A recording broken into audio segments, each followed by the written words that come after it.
This is Howard Cosell. Today, the Gilli Games. Two castaways stuck on an uncharted trivia island. 1. A young man from Long Island, Generation X.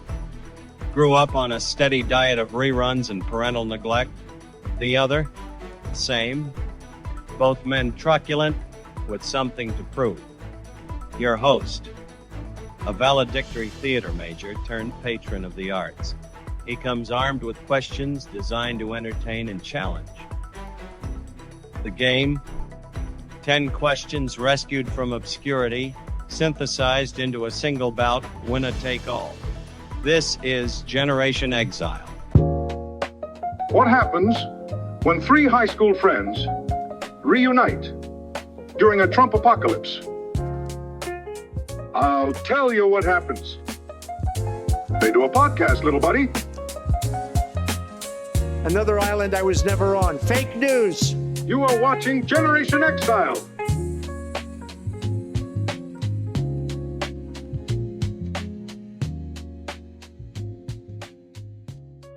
So I don't know if you boys are interested, but I brought a game to play tonight. Yeah, I'm very interested. What? You are? Monopoly? Yeah. Monopoly. Almost. And Monopoly. it goes hand in hand with my shirt here. Nice. As you can see, SS Minnow, Island Charters, 3-hour tours. And the game, my boys, is I've curated 10. I want to call them trivia questions about Gilligan's Island, but there's so much more than that. There's so much more than that because I don't necessarily expect you to know the answers. No, but there can be, and I wish I had prepared for that now. You are a coconut. Go. Create a new plot to a Gilligan's Island episode. Go. I think we could do that easily, to be honest. I bet you, Jeremy. I think you've done that several times already. Yeah, I was going to say, like, modern-day Gilligan Island episodes. Yeah. So I'm up for anything, but I have 10 questions. I'm going to keep score just in case you guys, do get competitive at it. And as you see, my shirt here, we'll begin with question 1, the SS Minnow. Now, you might think that the SS Minnow is named after the fish, the small fish, the minnow. It's not. Creator Sherwood Schwartz named that boat after someone specific. Who was it? His wife, whose nickname was Minnow. I think Minnie Pearl. Minnie Pearl. Both fair guesses. Maybe Dave's a little better than the other, but it was actually named after Newton N. Minnow, the real-life FCC chairman, who famously called 1960s television a vast wasteland. Oh, he showed him that. Yeah, he did. That's pretty good. All right. I see your vast wasteland, and I raise you a desert island. Yeah. So we're at 0-0 is what you're saying. We're at 0-0. Mrs. Howell from Gilligan's Island had a first name. What was her full name? What was her full name? Lovey was a nickname. Thurston. Yeah. Thurston and... Well, just push the button, Mark Bruce. No Googling, boys. I'm not No Googling, by the way. If I didn't say it, so I'm just saying it. All right. We're playing. What did I call you? Human intelligence only. I'm Jim going... Backus impressions totally welcome, by the way. If you push the button, Mark Bruce, would you love me? Go ahead, Dave. That's exactly the kind of improvisation. I have no idea. I'm just going on a guess. I'm going to say Hortense. That's a great guess. That's not right. No, it was right. It's either Gladys, Estelle, or Livy.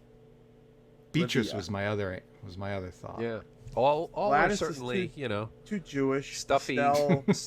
stuffy and appropriate. I'm gonna say Olivia. Okay. Her full name was Eunice Lovey Wentworth Howell. Eunice. Damn. In the following question, I'm going to use the pronoun they to describe a person that may be male or female. I just want to let you know that now. Okay. Harlem Globetrotters. That is my that is my pronoun. Which character had an estimated net worth of $50,000 when they passed away on December 30th, 2020? Which character? Well, I know which actor Or which? who played one of the characters on Gilligan's Island? Yes, I said which character. When did which they die? actor? So who They died poor? December 30th, 2020, and they died poor. And then we'll talk about why they died poor. I'm going to say Russell Johnson. Yeah, he looks like he was too busy tinkering with shit to really save in his 401k. You know, He just looks like an alcoholic skirt chaser to me. Eunice and Bacchus had money from other films. They were actors of note. yes. We'll put a pin in Bob Denver for a second because he did have his Dobie Gillis money. And then Marianne is who I'm Don't leaning spend it all in towards. one place. I don't know that she did much after, but for these appearances and card shows and that kind of thing. I know that Ginger didn't do the movies because she went back into doing real roles, and by movies I mean like Return to Gilligan's Island, like the shitty movies they made where all of a sudden it was like the Howells' son instead of the Howells, or and then Alan Hale, our buddy Jonas Grumby, that would be a real red herring, I think, because he was from a famous family, so he must have had, Alan Hale Senior money. That guy was like a musketeer. Well, also, Jeremy, we named our little comedy group after him when he died. So yeah, and that would have been way before 2020, right? Yeah. So yes, we were in high school long before 2020. I'm gonna say Marianne to counter your professor. All right, and that is the correct answer. It was Dawn Wells who passed December 30th, 2020, with a pretty meager net worth. She had a lot of financial challenges. One of them was that she got no rerun royalties. There is some misinformation on the internet about her getting, income streams from doing Gilligan's Island, but no, that's not true. The cast actually received no residual or royalty payments for that show's endless rerunning on syndication. And when she was initially doing the show, she got paid $750 a week during filming. So if you add what up, you get for being all the rest, right? and made around $100,000 for all 3 seasons collectively. There's no line. The farm girl, right? They never. Well, they changed it. Actually, I learned in my travels that fans wrote in after the first or second season, and were like, "What do you mean all the rest? Just say the professor and Marianne." Yeah. It's only 2 people. Yeah, and they totally complied. Maybe they wrote the theme song before they had the characters locked in. Very possible. Could be. Dawn Wells actually also lost her home in the 2008 financial crash and faced a lot of hospital bills following a severe surgery and complications from illness. So isn't it amazing that the woman who is essentially a F, marry, kill before F, marry, kill was broke? You follow me? Like, an age-old question amongst men who liked Gilligan's Island of which would you have preferred, Marianne or Ginger? And even with all that mojo she had, because I'm sure it split 50-50. I know I leaned Marianne. She didn't have money to show for it. Yeah, I just don't get the correlation between that and the F, marry, kill. Oh, it's like I guess a riddle of who would you have sex with. No, I get that. I yeah. don't understand. Yeah. I don't understand how that makes it ironic. By the way, for her Mrs. to have Howell died was broke. found. Mrs. Howell was found to be killed in Well- 99.8 instances among a poll of men who played this game on Gilligan's Island. Well, let me try to answer your question. You don't Yeah, please. understand the correlation between F, Marry, Kill and would you have sex with Ginger and Marianne? No, I don't understand the it doesn't matter anymore. You segued from that it was ironic that she died broke because she was an F, Marry, Kill candidate, and yes. that don't doesn't understand make that. sense to me. No. Okay. I don't. No, I'll I explain don't that. See how, all right. All right, so F married kill, which is the modern kind of riddle of who you'd have sex with, does not identify a specific person. It lets you input your suggestions. Ergo, nobody's getting bank from that example. Now, would you have sex with Marianne or Ginger are two specific people. So when you're playing that little game, 1960, whatever, to present day, you are evoking the name of a person who it's hard to imagine went into obscurity without any ability to go to a show and be like, I am the person that you wanted to fuck, and make money by doing that. So that is where I'm coming from. If only she'd prostituted herself late in life, she may have not ended in such financial straits. Right.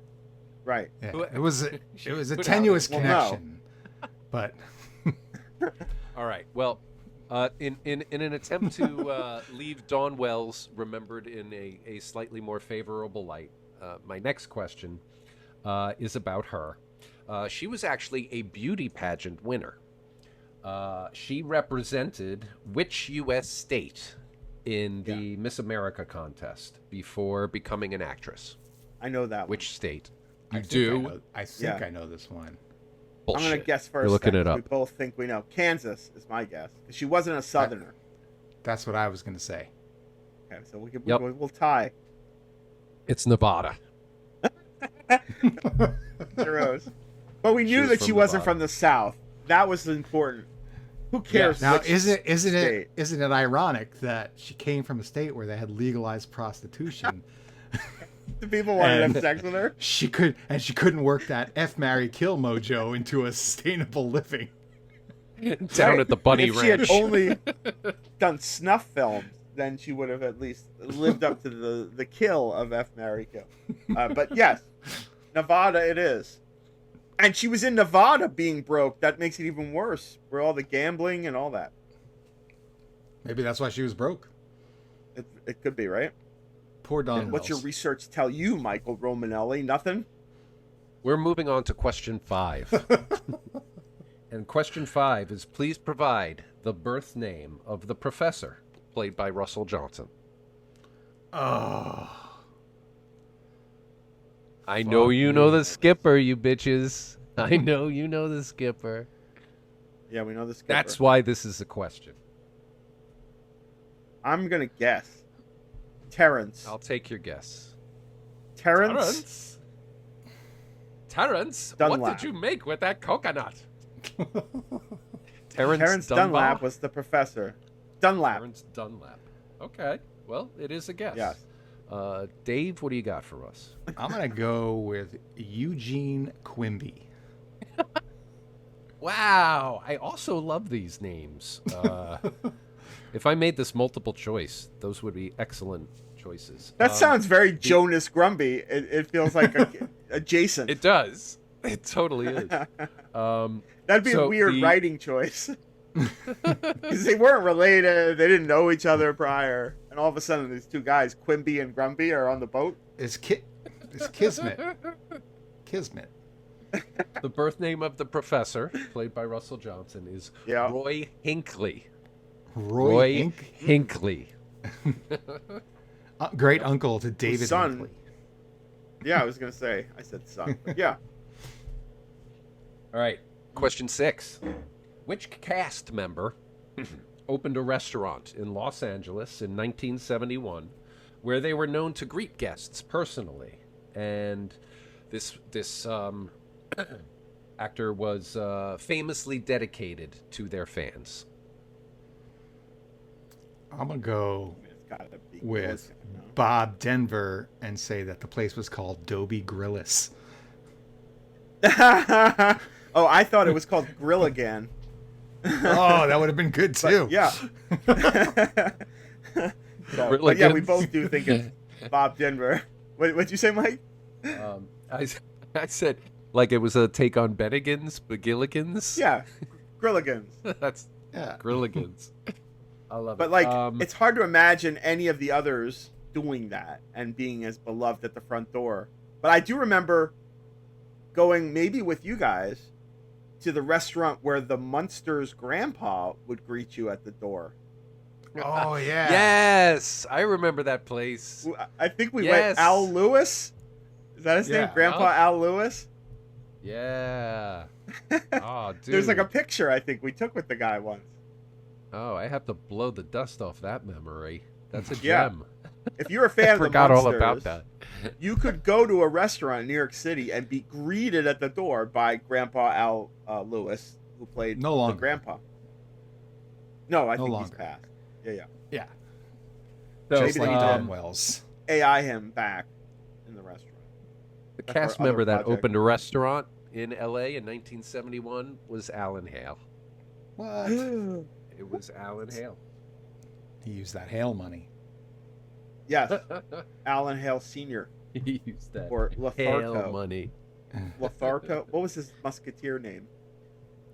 Do you know the musketeer names, Mike? Is that some knowledge you have? No, I do not. But I bet they're French. It's Porthos, Athos, and one more. and I think Eugene Quimby.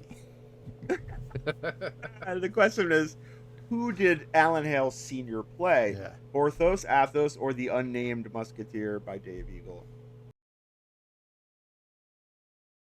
So, moving on to question 7. The original unaired pilot episode of Gilligan's Island was titled Marooned and was filmed in November 1963. It had different actors. The cast had different occupations. There were a couple secretaries, no movie star and farm girl. And it had a different theme song. It had a Calypso-style theme song. So the famous shanty theme did not exist yet. The chartered accountant! Oh! Just naming other professions. The real estate man. The plumber too. Oh, yes, the plumber. So the question is, who wrote this Calypso-style theme song? Oh, come on. How many? Written for the pilot. Yeah. I'll Can it give be you Harry hints. Belafonte? Anyone Yeah, else? I was gonna say Harry Belafonte. Did he write every Calypso song? Maybe Jeffrey Holder? Well, I guess it is a big ask. No, it wasn't Harry Belafonte. I'll give you a hint. It was a very... this person went on to be a very famous future film composer. John Williams. The Star Wars guy. Yeah, John Williams. Yes, it was John Williams. I don't get the point. He did this under the name Johnny Williams, but he wrote I that like song. that. That's a fun tidbit. He called himself Johnny when he wrote the unused Gilligan's Island Calypso song, and then became John for his more serious work with, the Death Star. That's interesting. And Chewbacca. Don't forget about Chewbacca. Chewbacca. Chewbacca.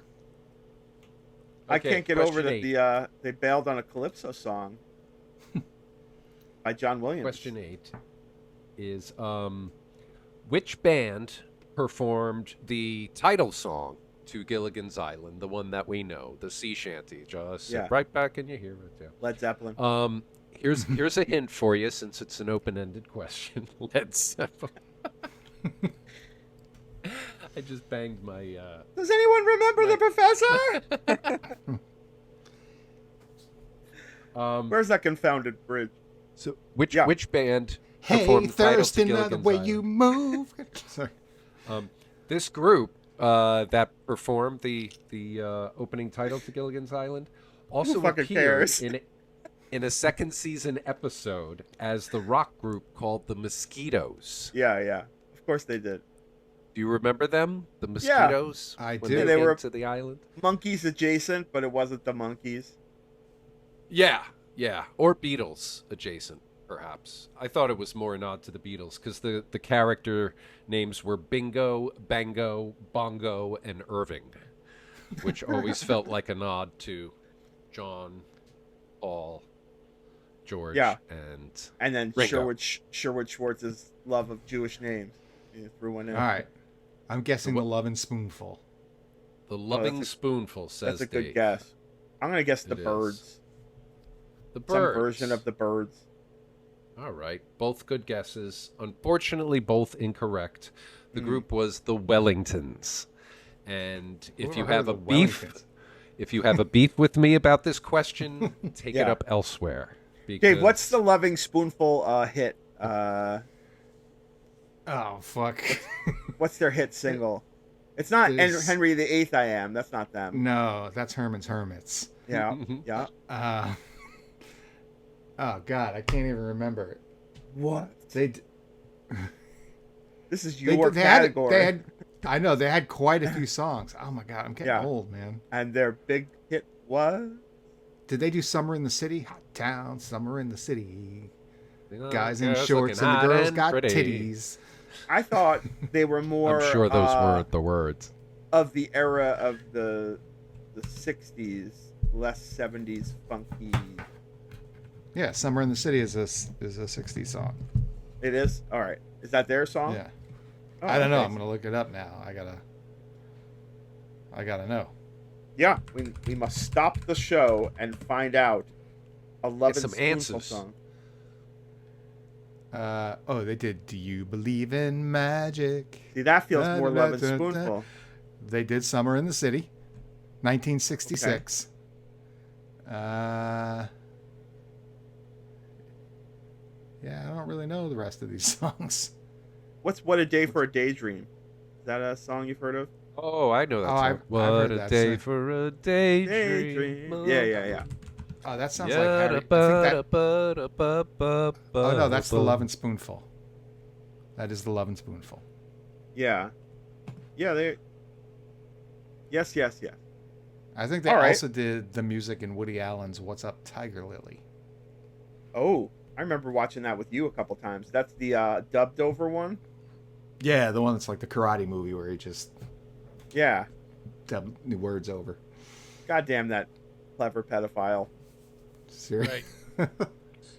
Boys, the score is 1-1. Oh. It is a dead heat. It's a nail biter. And I have 2 more questions. Hopefully I won't have to summon up a tiebreaker. Question 9. Zsa Zsa Gabor makes a guest appearance on Gilligan's Island and gets romantically interested in which of the castaways? I believe it was the skipper. I feel like it was Mr. Howell making Eunice jealous. So Dave says the skipper. Jerry, you're going to say Mr. Howell? Yeah. The correct answer is the professor. Motherfucker, that was my gut reaction. Yep. And he was all science though. Too bad for Zsa Zsa. Yeah. I feel like didn't Ginger kind of come onto the professor a few times? Wasn't that the coupling that everyone was thinking? I feel like there was an episode where she was like under the spell of some like Spanish fly type thing, some aphrodisiac. Spanish fly. Well, if there wasn't, that's a missed opportunity right there. There was an episode there was a couple where go ahead. Well, I was going to say where Gilligan ate seeds and could read minds. He had these like special mind reading power. I also love the radioactive seed episode where they plant the crops and they get the special powers. Yeah, there's also a Dracula episode in like a haunted castle. Maybe they leaned in on the Halloween, shit. You don't know what I'm I talking like about? the one where they did Hamlet as a musical. Yes, yes. That in an attempt to woo the producer, who also came to the island in hopes of getting off. Yes. All right, gentlemen. Question 10. Wait, before we get to question 10, I must, because I was met with such complete and total silence. Can you see that? No. No. You still don't see it? Yes. Oh, yes. Yes. You remember this episode? I'm not crazy, but I don't know where the hell they went, but there was like a coffin and a haunted house, and this is the Howls, and you know. You don't remember that episode? Oh, man. I do not. It was, and like Gilligan is like a wolf. It says Gilligan's dream sequence in the caption there. Yeah, so Up at Bat is the episode. Bat. Damn. Good recall, Jer. Good recall. Well, I just remember. Well, I hope your recall. Every other episode. Wait, hold on. Every other episode had the same plot, so it was pretty much the same thing. So like the 2 or 3 episodes where they were like in a haunted castle, kind of standing out. There's pretty much everything. I hope your outstanding recall for Gilligan's Island serves you well on this final question. Me too. Which is about an episode titled Water, Water Everywhere, where a frog, if you remember, helps Gilligan discover an underground spring. Which famous voice actor voiced the frog? I'm going to say Mel Blanc. Okay. Dave says Mel Blanc. I mean, he is the most famous voice actor. But I don't think it was Mel Blanc. It wasn't James Earl Jones, I'll tell you that. It wasn't Buddy Hackett. Must share this information with the rest of the castaways. I think it might have been Uncle Milton Berle. Guy's not Milton Berle? Sure, he did. Is that your official guess? Is it definitively a voice actor or an actor? Your question says voice actor. I said voice actor intended to give you a hint because that's what they are most famous for. For their vocal. I'm going to get my clock cleaned by Dave here. So now I have to come up with another voice actor.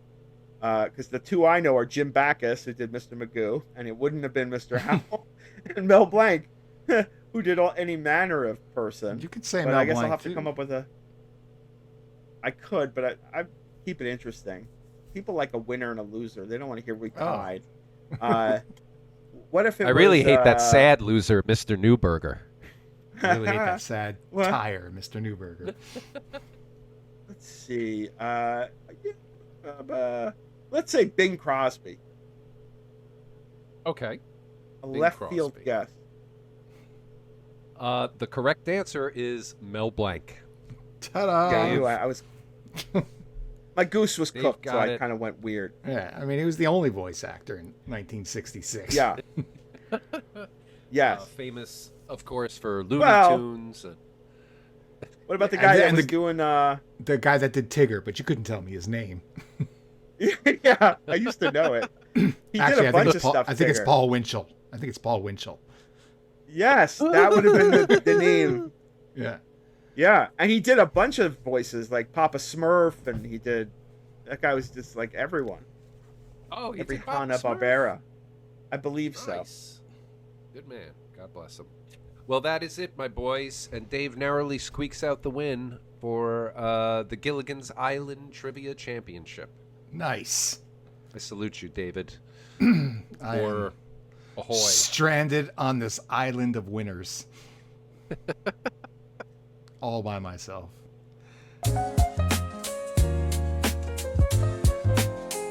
You are watching Generation Exile.